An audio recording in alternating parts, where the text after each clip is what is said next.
You should want, quote, she is certainly attractive. You should not want, she is certainly an attraction.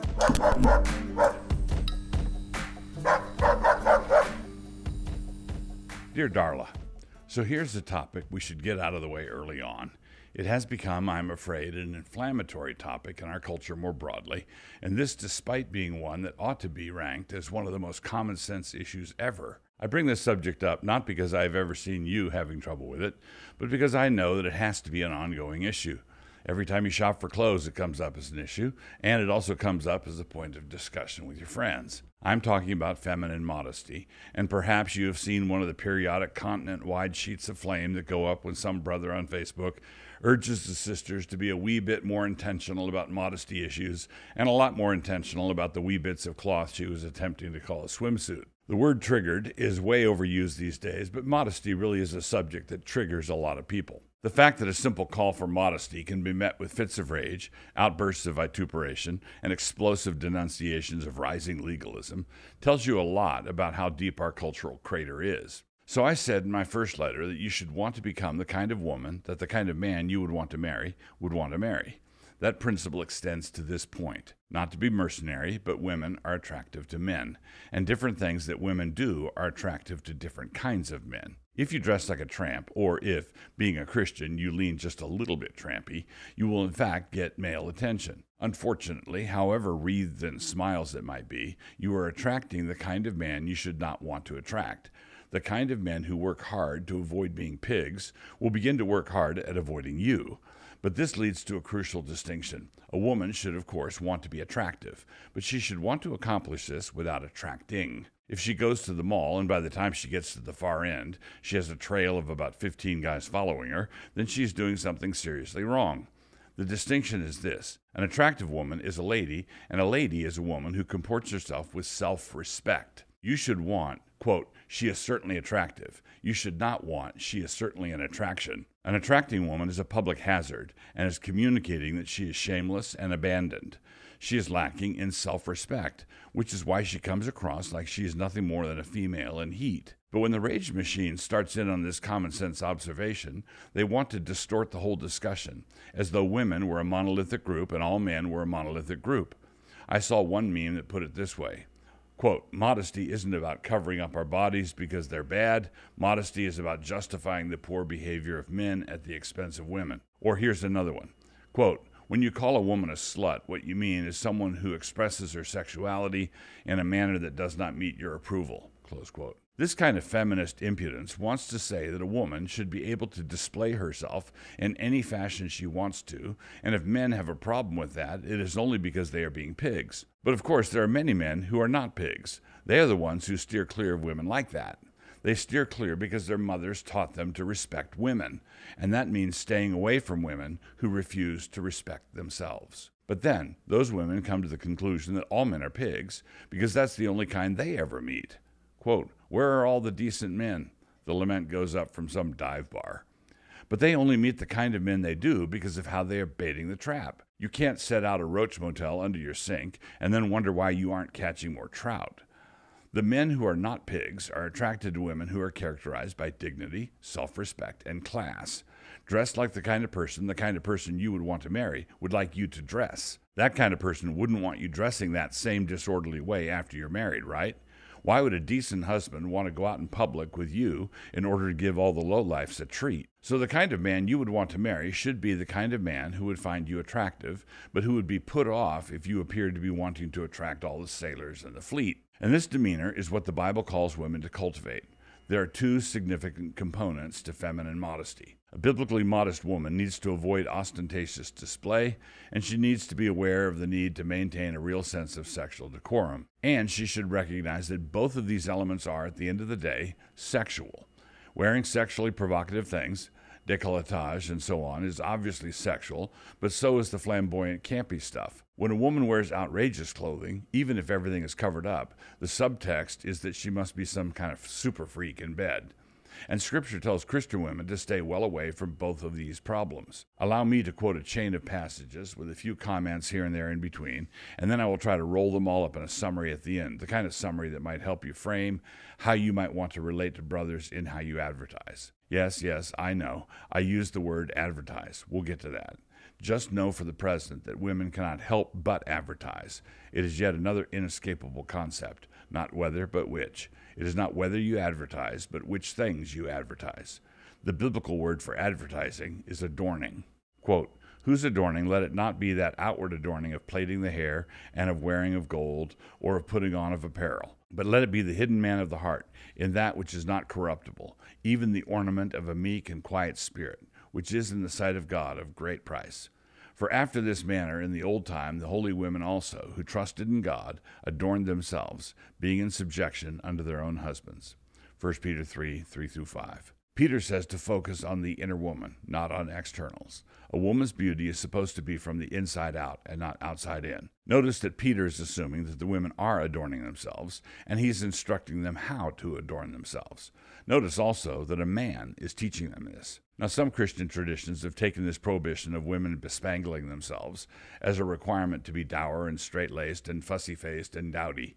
A woman's makeup and hair ought not to serve the same function as flying buttresses, that function being to hold the cathedral up. Peter explicitly says that women should adorn themselves the same way that the holy women of old did. But the charge is that women should in fact be adorned. If a woman obeyed this passage, she would be a classy lady. Paul, another man, says something similar. Quote, in like manner also that women adorn themselves in modest apparel, with shamefacedness and sobriety, not with broided hair or gold or pearls or costly array, but, which becometh women professing godliness, with good works. 1 Timothy 2:9-10. Such women are not adorned china dolls. They are workers, given over to good works. They are dignified and sober. The archaic language of the KJV here may be misleading. Shamefacedness means with propriety or decency or moderation. Again, they don't try to fix a restless spirit within by means of externals. For too many women, there is a correlation between how much attention they give to their external appearance and how spiritually insecure they are. Quote, moreover, the Lord says, because the daughters of Zion are haughty, and walk with outstretched necks and wanton eyes, walking and mincing as they go, making a jingling with their feet. Therefore the Lord will strike with a scab the crown of the heads of the daughters of Zion, and the Lord will uncover their secret parts. In that day the Lord will take away the finery, the jingling anklets, the scarves, and the crescents, and the pendants, and the bracelets, and the veils, the headdresses, the leg ornaments, and the headbands, the perfume boxes, the charms, and the rings, the nose jewels, the festal apparel, and the mantles, the outer garments, the purses, and the mirrors, the fine linen, the turbans, and the robes. And so it shall be. Instead of a sweet smell, there will be a stench. Instead of a sash, a rope. Instead of well-set hair, baldness. Instead of a rich robe, a girding of sackcloth, and branding instead of beauty. Isaiah 3:16-24, NKJV. There are many articles of clothing described here in Isaiah, but the thing that sets the tone is right near the top of the list, wanton eyes. The wanton eyes create the meaning of everything else. The wanton eyes set the tone. This is the super freak aspect I mentioned earlier. And it should be mentioned that too many Christian women think that they can do everything else that pagan women do and then just leave out the wanton eyes part. The reason this doesn't work is that the tone is already set. The meaning of everything is already assigned. Quote, for at the window of my house I looked through my casement, and beheld among the simple ones, I discerned among the youths, a young man void of understanding, passing through the street near her corner, and he went the way to her house in the twilight, in the evening, in the black and dark night. And behold, there met him a woman with the attire of a harlot, and subtle of heart. She is loud and stubborn, her feet abide not in her house. Now she is without, now in the streets, and lieth in wait at every corner. So she caught him and kissed him, and with an impudent face said unto him, I have peace offerings with me. This day have I paid my vows. Therefore I came forth to meet thee, diligently to seek thy face. And I have found thee. I have decked my bed with coverings of tapestry, with carved works, with fine linen of Egypt. I have perfumed my bed with myrrh, aloes, and cinnamon. Come, let us take our fill of love until the morning. Let us solace ourselves with loves. For the goodman is not at home. He has gone a long journey. He hath taken a bag of money with him, and will come home at the day appointed. With her much fair speech she caused him to yield. With the flattering of her lips she forced him. He goeth after her straightway, as an ox goeth to the slaughter, as a fool to the correction of the stocks, till a dart strike through his liver, as a bird hasteth to the snare, and knoweth not that it is for his life. Proverbs 7:6-23. This particular seduction is overtly a trap, and it is a trap that will cost this young chump his life. We know it is a trap because she, quote, lieth in wait. She has baited the hook appropriately, the, quote, attire of a harlot. Her heart has twists and turns in it, and her tongue is one that flatters. You should want to be a godly Christian woman, and consequently, you should want to look like one. This means that modesty has to be treated like the feminine virtue it is, and not as a laugh line. This modesty does not mean dowdy, because Christian women are to strive to be adorned. But this kind of modesty does mean that you should aspire to be a class act. And this brings me to one last comment. Don't think of this in terms of whether or not an article of clothing is going to, quote-unquote, stumble the brothers. This particular deflection is misleading. When guys stumble, they stumble into lusting after. When women stumble, they stumble into wanting to be lusted after.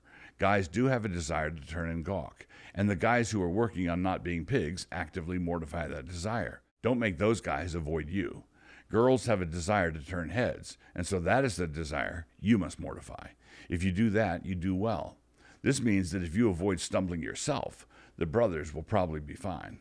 Your uncle, Douglas. Before I go today, I want to tell you about a new documentary that Canon is releasing from my daughter, Rebecca Merkel. It is called Eve in Exile, and it comes out on May 6th. Eve in Exile is a movie about the failure of feminism and the future of femininity. Be sure to check it out exclusively on Canon Plus. Here's a quick look. What does it mean to be a woman? Apparently nothing at all. Can you provide a definition for the word woman? I can't. I'm not a biologist. Our culture hates the idea of boundaries. My body, my choice! We just want there to be no rules, no lines, no definitions. As a woman, What is that? was to each their own. We're Christian women, and we want to live in the way God told us to. But we're looking out over this current playing field and wondering where on earth we are supposed to stand. Our daughters are born into the ruins of what used to be a Christian nation, and we are raising them in the wreckage of the West. What does obedience look like in this madhouse?